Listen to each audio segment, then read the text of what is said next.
heartburn per se in 40 years. As I mentioned to you earlier, I made a philosophical decision at age 30 that I was going to give it instead of get it. And he usually gets his way. It was a vegetable that stopped him.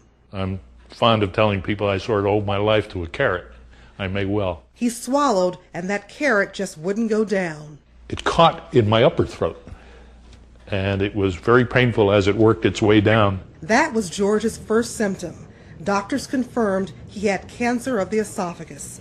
It's one of the fastest rising cancers in the United States. I gotta get out of the sun. 14,000 Americans are diagnosed every year. It's a very virulent cancer. It's a very aggressive cancer. The best scenario to conquering it is to catch it early. Unfortunately, the majority of patients that end up getting it don't know that they have it until they have difficulty swallowing. Dr. Scott Kelly is a surgeon in the gastrointestinal tumor program at Moffitt Cancer Center in Tampa. He's one of the few surgeons in the country who performs a minimally invasive esophagectomy.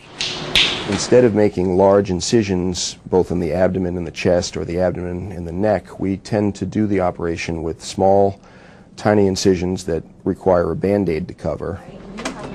George came to Moffitt and Dr. Kelly for the less invasive laparoscopic surgery. You really can't tell until you get in there.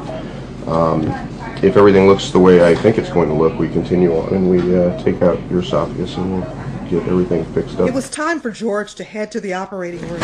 There, Dr. Kelly inserted a laparoscope, or long, thin camera about the size of your smallest fingernail, into George's abdomen. My feeling is that they get out of the operation a little bit easier, and they might get out of the hospital a little bit sooner in some cases.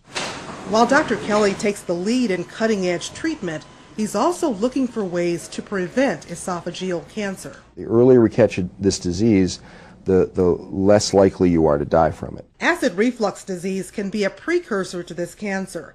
The traditional way to check the lower esophagus for a problem is to put a tube in the mouth and send it through the esophagus and stomach. There's a new, easy way for a doctor to look at your esophagus. This is a pill cam. It's about the size of a large vitamin, and it has a video camera on each end. After you swallow it, it only takes about 3 minutes to make its way through your esophagus. It's easy, it's 20 minutes, and you don't need any sedation. George didn't have the benefit of the pill cam to catch his cancer early, but his minimally invasive surgery was a success. I'm absolutely glad I did it this way. A week after the operation, he was home.